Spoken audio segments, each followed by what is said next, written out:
इस वक्त अभी मैं आरजेडी कार्यालय के बाहर हूँ। हमारे साथ खुशबू राय जी हैं। नमस्कार, मैं सोनू कुमार, आप देख रहे हैं SK24 न्यूज़। SK24 न्यूज़ में आपका स्वागत है। बहुत बहुत धन्यवाद आपका जो इतना दूर से चल के आप आए। बताइए क्या अभी पटना में जो महारैली क्या लग रहा है?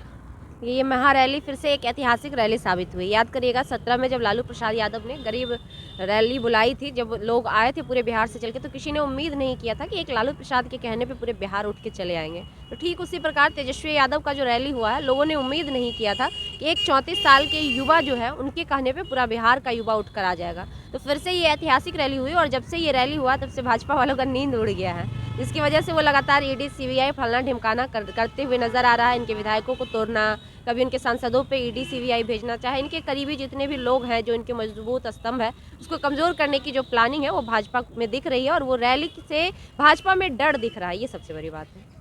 अभी जिस तरीके से तेजस्वी जी को धोखा दिया गया, चाचा धोखा देकर चले गए हैं, और इनके 3 विधायक जो उसमें चेतन आनंद जी थे, उसमें आप काफ़ी ट्रोल हो रहे थे जो कुएं के पानी को लेकर। देखिए, ट्रोल हम नहीं, ट्रोल चेतन आनंद हो गए।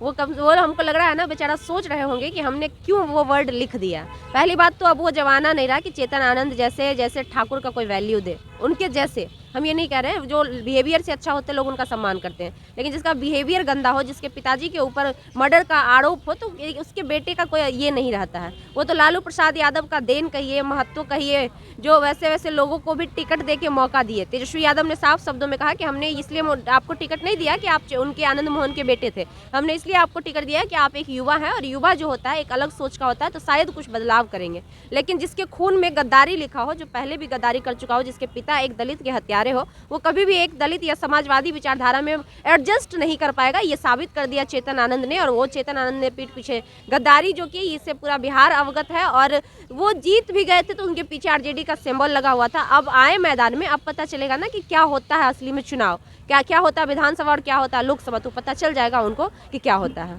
उस 3 विधायक में एक अनंत सिंह जी भी थे। जिस तरीके से अनंत सिंह जी को जदयू से निकाला गया और आरजेडी में उनको शरण मिला और विधायक बने। उस दिन जो भी विधायक गए हैं, तीनों विधायक में, तीनों का कुछ ना कुछ रीजन था। अनंत सिंह के बारे में सभी जानता है कि वो अभी जेल में है। उनकी पत्नी जो है नीलम देवी, वो इसलिए गए ताकि उनके पति को छोड़ दिया जाए, बख्श दिया जाए, सिंपल सी बात है। चेतन आनंद भी इसीलिए गए क्योंकि उनके पिता के ऊपर जो चार्ज लगा हुआ था, जिसकी वजह से उनका आईडी पासपोर्ट सब जब्त था और हर तारीख पे जाना पड़ता था, तो साजिश से समझौता कर लिए। और चौथा जो थे प्रहलाद यादव भी चले गए थे, तो उनका भी बेटा जेल में है, ये पूरा बिहार जानता है। प्रहलाद यादव का बेटा कहाँ जेल में है? नहीं, जेल में है। प्रहलाद यादव का जो बेटा है, एक बालू के मामले में फंसा हुआ, बालू सुन लीजिए, जेल में था वो, बालू के मामले में फंसा हुआ। तो तीनों को यही ऑफर दिया हो गया होगा कि बीजेपी में जो भी जाता है, चाहे कितना भी बड़ा बलात्कारी हो, कितना भी बड़ा कुछ भी हो, भ्रष्टाचारी हो, वहाँ जाने के बाद वो धुल जाता है। गंगा की नदी की तरह है, उसमें जाने के बाद डुबकी लगाइए और निकलकर स्वच्छ होकर बाहर आइए। तो जितने भी ऐसे लोग हैं, तो वो ऐसे लोगों को मतलब बीजेपी आसानी से अपने में मिला लेती है। और सिंपल सी बात है, जो ये कहती है कि हम भ्रष्टाचार खत्म करेंगे, और वो भ्रष्टाचारियों को अपने में मिला रही है, वो कैसे भ्रष्टाचार खत्म कर पाएगी? सवाल ये है।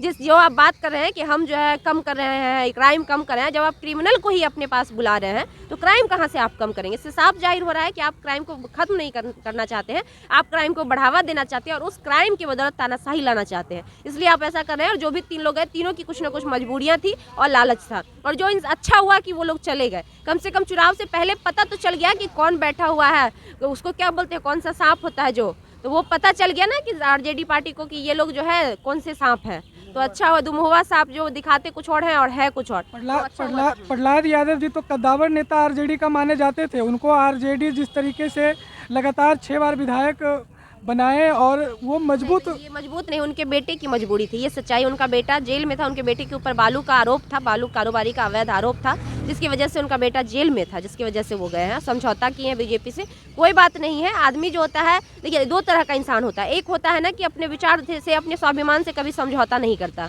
और एक होता है ना कि वो अपने फायदे के लिए समझौता कर लेता। तो वो नेता कहने के लायक नहीं होता है। उसको कहिए तो नेता के नाम पे ऐसे लोग कलंक हैं।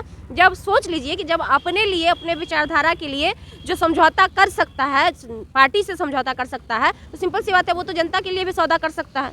आज अगर वो समझौता और सौदा कर रहे हैं किसी कारणवश, तो कल को तो वो जनता के साथ भी सौदा कर सकते हैं। कल को जनता से वोट लेके आएंगे, किसी और के लिए चले जाएंगे, किसी और में कहेंगे हम करेंगे, ये करेंगे नहीं। इससे साफ पता चल रहा है कि दोहरा नीति वाले जो भी लोग थे, जिनकी छवि दोहरी नीति थी, जिनके अंदर में घात बैठा हुआ था, वो सामने निकल कर आ गया। और नीतीश जी की आप बात कर रहे थे कि चाचा चले गए, चाचा को बहुत बहुत धन्यवाद कि आप चले गए, क्योंकि आपके जाने से लोगों को समझ में आ गया कि आरजेडी क्या है और आप क्या हैं। और आप जो नौकरी, अब अभी हाल ही में ऐलान किया कि कोई नौकरी नहीं मिलेगा।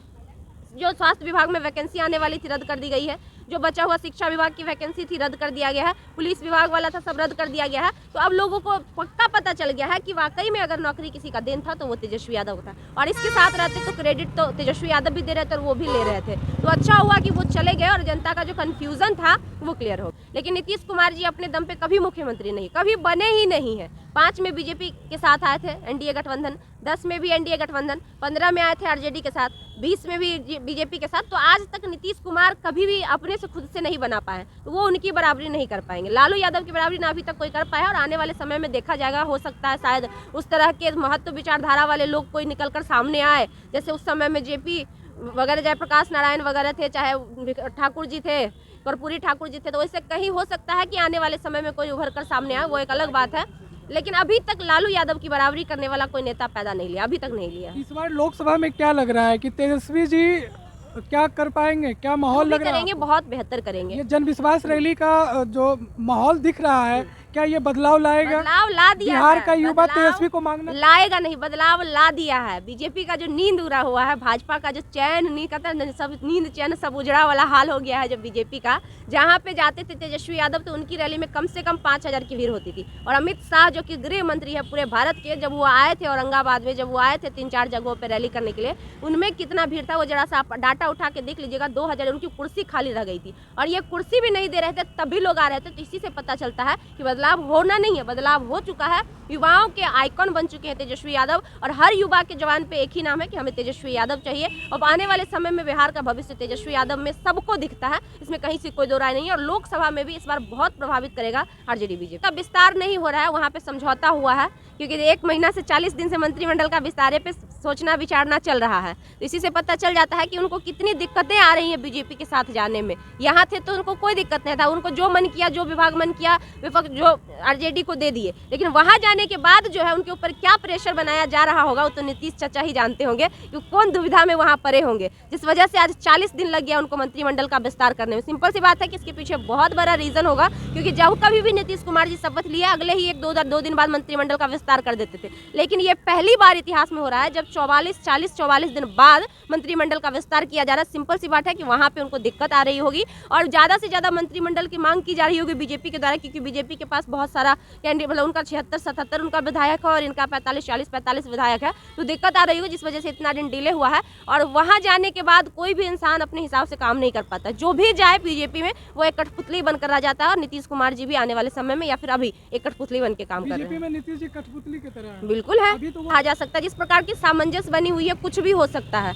नीतीश कुमार का ये प्लानिंग पहले से भी चल रहा था विधानसभा भंग करने का, क्योंकि नीतीश जी के मन में यही बैठा हुआ कि हम एक बार विधानसभा और लोकसभा दोनों चुनाव करवा ले, क्योंकि वो जान रहे हैं कि हम ज़्यादा दिन अब हम राजनीति में चलने लायक है नहीं। दिन प्रतिदिन उनका विधायक का जो रेशियो है, जो डाउनफॉल हो रहा है, वो जान रहे हैं कि आने वाले समय में ये खत्म हो जाएगा। तो इसलिए वो चाह रहे हैं कि अभी वाले ही सीजन में हम दोनों चुनाव करवा के हम दोनों का फायदा ले ले। लेकिन आप एक बार करवाइए चाहे 2 बार करवाइए, कोई फर्क नहीं पड़ने वाला। जनता समझ चुकी है आपके सभी प्रोपेगेंडे को, जनता सच्चाई जान रही है, और आप चाह के